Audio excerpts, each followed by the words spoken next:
Te cepillas los dientes todos los días con una sustancia que ha sido llamada de todo: milagro de la odontología, veneno silencioso, amenaza para el cerebro, incluso herramienta de control poblacional.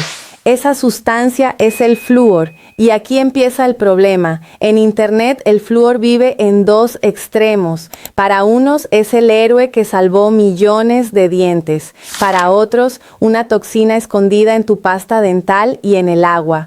Pero la verdad no cabe en un grito de TikTok. El flúor no es ni un santo ni un demonio, es una sustancia activa, y la pregunta real no ¿es bueno o malo? La pregunta real es ¿cuánto, durante cuánto tiempo, de qué fuente, a qué edad y con qué control?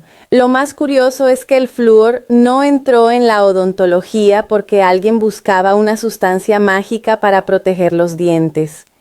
Entró por una observación extraña. En algunas regiones, personas expuestas a aguas naturalmente ricas en flúor tenían manchas en el esmalte. Lo que hoy conocemos como fluorosis dental, manchas blancas, opacas, a veces casi imperceptibles, en casos más marcados, alteraciones visibles en la superficie del diente. Pero junto a ese problema había un detalle que cambió la odontología.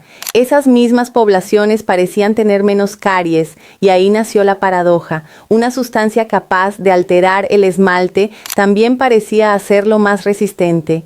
No era una historia limpia, era una historia incómoda, porque el mismo elemento que, en exceso, podía dejar señales en los dientes, en cantidades controladas podía ayudar a reducir el daño causado por los ácidos de la caries. Para entenderlo, hay que bajar a la boca. La caries aparece cuando bacterias del biofilm dental se alimentan de azúcares fermentables y producen ácidos. Esos ácidos bajan el pH y empiezan a robar minerales del esmalte. Es una batalla microscópica, desmineralización contra remineralización. El flúor ayuda a inclinar esa batalla a favor del diente, reduce la pérdida mineral, favorece la remineralización y hace que el esmalte sea más resistente frente al ataque ácido. Pero atención, eso no significa que el flúor sea una licencia para comer azúcar todo el día, cepillarte mal y esperar un milagro químico. El flúor ayuda, no reemplaza la higiene, la dieta, el hilo dental ni el control profesional. Si el problema es exceso de azúcar, mala técnica de cepillado y biofilm acumulado, una pasta con flúor no convierte una rutina mala en una rutina perfecta. Aquí es donde Internet suele romper la conversación. Toma una palabra, toxicidad, y la convierte en sentencia. Pero toxicología no funciona así. El oxígeno puede ser dañino en determinadas condiciones. El agua puede intoxicar en exceso. Medicamentos útiles pueden ser peligrosos fuera de dosis. La frase antigua sigue siendo clave. La dosis separa el remedio del veneno. En el caso del flúor, la diferencia entre beneficio y riesgo depende de la concentración, la vía de exposición, la frecuencia y la edad. No es lo mismo el flúor que toca el esmalte durante el cepillado que una exposición excesiva por años a agua con concentración alta. No es lo mismo un adulto que escupe correctamente la pasta que un niño pequeño que traga pasta todos los días porque todavía no domina el enjuague. No es lo mismo una aplicación profesional indicada en un paciente de alto riesgo de caries que usar suplementos sin necesidad. Y aquí aparece la palabra clave: control. El flúor usado dentro de límites recomendados ha sido una herramienta importante en prevención de caries, pero cuando la exposición supera lo adecuado, aparecen riesgos reales. El más conocido es la fluorosis dental, especialmente en niños mientras los dientes se están formando. En formas leves puede ser solo una marca estética. En formas más severas puede alterar la estructura del esmalte. Y eso no es conspiración. Es justamente la razón por la que se insiste en usar poca pasta en niños y supervisar el cepillado. También existe la fluorosis esquelética, mucho más rara y asociada normalmente a exposiciones elevadas durante mucho tiempo, como agua naturalmente muy rica en flúor en determinadas regiones. Y existe la toxicidad aguda, que no tiene que ver con cepillarse normalmente, sino con ingerir una cantidad grande de flúor de una vez, especialmente productos concentrados. Por eso una pasta dental no es comida, por eso los productos profesionales no son juguetes, y por eso la seguridad no depende de negar el riesgo, sino de entenderlo. Ahora vamos a la parte explosiva: control poblacional, glándula pineal, demencia, autismo, TDAH y cáncer. Si el tema es flúor, tarde o temprano alguien menciona una de estas palabras, y aquí hay que hacer algo difícil: no burlarse del miedo de la gente, pero tampoco convertir miedo en evidencia. La teoría de que la fluoración del agua sería una herramienta de control poblacional sobrevivió hasta hoy con estética moderna, música tensa, imágenes oscuras y la promesa de que nadie quiere que sepas esto.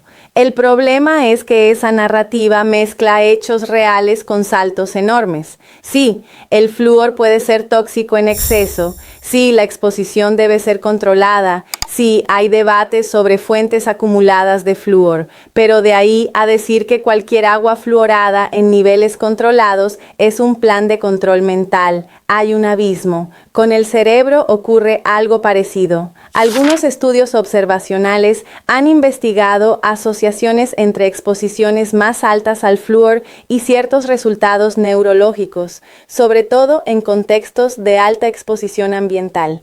Pero asociación no es causalidad. Puede haber factores como nutrición, calidad del agua, pobreza, exposición a otros contaminantes, genética y acceso a salud. En niveles recomendados, no es correcto afirmar como hecho cerrado que el flúor cause demencia, autismo o TDAH. Con la tiroides, la respuesta también exige matiz. En exposiciones elevadas, especialmente cuando hay otros factores como deficiencia de yodo, puede existir preocupación biológica y clínica, pero eso no significa que una pasta usada correctamente o agua vigilada dentro de límites recomendados cause hipotiroidismo en toda la población. Y con cáncer ocurre lo mismo. Repetir una sospecha no la convierte en diagnóstico. La conversación responsable no es "nunca existe riesgo" ni "todo es veneno". La conversación responsable es ¿cuál exposición, qué concentración, qué evidencia, qué población, qué límite? Entonces aquí está la revelación que mucha gente no quiere escuchar porque no es tan simple como un titular viral. El flúor no es el verdadero problema. El verdadero problema es usar una herramienta de salud pública como si fuera magia, o atacarla como si fuera veneno universal. El flúor funciona mejor cuando se entiende como una herramienta local contra la caries, no como una solución total para una boca enferma. Su acción preventiva ocurre principalmente en la superficie del diente, en contacto con el esmalte, la saliva y el biofilm. Pero la salud bucal no depende de una sola sustancia, depende de frecuencia de azúcar, técnica de cepillado, limpieza interdental, saliva, dieta, riesgo individual de caries, acceso a atención dental y supervisión profesional. Por eso dos frases pueden ser verdad al mismo tiempo. Primera, el flúor, en concentraciones adecuadas, puede proteger contra la caries y ha tenido un papel importante en salud pública. Segunda, el flúor, en exceso o mal utilizado, puede causar daño. La madurez está en sostener las dos ideas sin convertir una en propaganda y la otra en pánico. Si tienes alto riesgo de caries, lesiones iniciales, historial de caries recurrente o indicación profesional, el flúor puede ser una herramienta muy útil. Si tienes un niño pequeño en casa, la prioridad no es demonizar la pasta, sino usar la cantidad correcta, supervisar el cepillado y evitar que la pasta sea tragada como si fuera dulce.